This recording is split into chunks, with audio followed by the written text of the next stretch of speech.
সদ্য পড়াশোনা শেষ করা ছেলেকে একটি বিশেষ উপহার দেওয়ার জন্য বাবা তাকে নিয়ে নিজের গ্যারেজে গেলেন। বাবা ছেলেকে বললেন, আজ থেকে অনেক বছর আগে গ্যারেজের এই গাড়িটা আমি কিনেছিলাম। এই গাড়িটা পুরনো হলেও এতে অনেক স্মৃতি ও ভালোবাসা লুকিয়ে আছে। অন্য কারো কাছে যাই হোক না কেন, এই গাড়িটা আমার কাছে অমূল্য একটা জিনিস, কারণ এটাই আমার জীবনে কেনা সর্বপ্রথম গাড়ি। আর এই গাড়িটা কিনতে আমার অনেক বছরের জমানো অর্থ খরচ হয়ে গিয়েছিল। আমার অনেক সময় অনেক অভাব অনটন গেছে, কিন্তু আমি কোনোদিনই এই গাড়িটি বিক্রি করিনি। আজকের এই খুশির দিনে আমি তোমাকে এই গাড়িটা উপহার দিতে চাই। বাবা গাড়ির চাবি ছেলের হাতে দিয়ে বললেন, সবার আগে তুমি একটা কাজ করো। তুমি এই গাড়িটা নিয়ে 4টি জায়গায় যাবে, আর সেখানে দায়িত্বে থাকা ভদ্রলোকদের কাছে এই গাড়িটির দাম জানতে চাইবে। তবে কারো কাছে এটা আবার বিক্রি করে দিও না যেন, শুধু দাম জেনে বাসায় চলে আসবে। প্রথমে ছেলেটাকে তার বাবা একটি ভাঙ্গারি দোকানে যেতে বললেন। ভাঙ্গারি দোকানে গিয়ে ছেলেটা গাড়িটা বিক্রি করবে বলে দাম জানতে চাইল।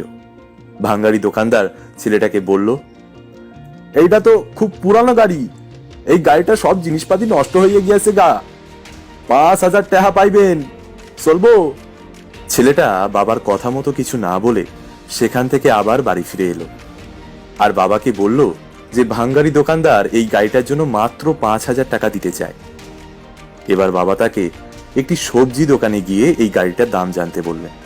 ছেলেটা বাবার কথা অনুযায়ী গাড়িটি নিয়ে একজন সবজি বিক্রেতার কাছে গেল। সবজি বিক্রেতাকে গাড়িটি কেনার কথা বলার সাথে সবজি বিক্রেতা বললেন, ভাই, আমি ভাত খাইতে ভাত পাই না, আর কিনবো গাড়ি? আর আপনার গাড়ি তো পুরানো। আচ্ছা, আপনি যেহেতু বলতেছেন, 1,000 টাকা দিমু আমি। এবারও ছেলেটা দাম জেনে বাবার কাছে ফিরে এলো, আর সবজি বিক্রেতা গাড়িটি যে দাম দিতে চেয়েছে সেটা জানালো। এরপর বাবা তাকে বললেন একটি গাড়ির শোরুমে গিয়ে গাড়িটির দাম জানতে। গাড়ির শোরুমে যাবার পর ছেলেটা গাড়িটি বিক্রি করার কথা জানায়, আর শোরুমের মালিক তাকে বললেন, সত্যি যদি এই গাড়িটা আপনি বিক্রি করতে চান, তাহলে এই গাড়িটার জন্য আমি আপনাকে 1,00,000 টাকা দিতে রাজি আছি।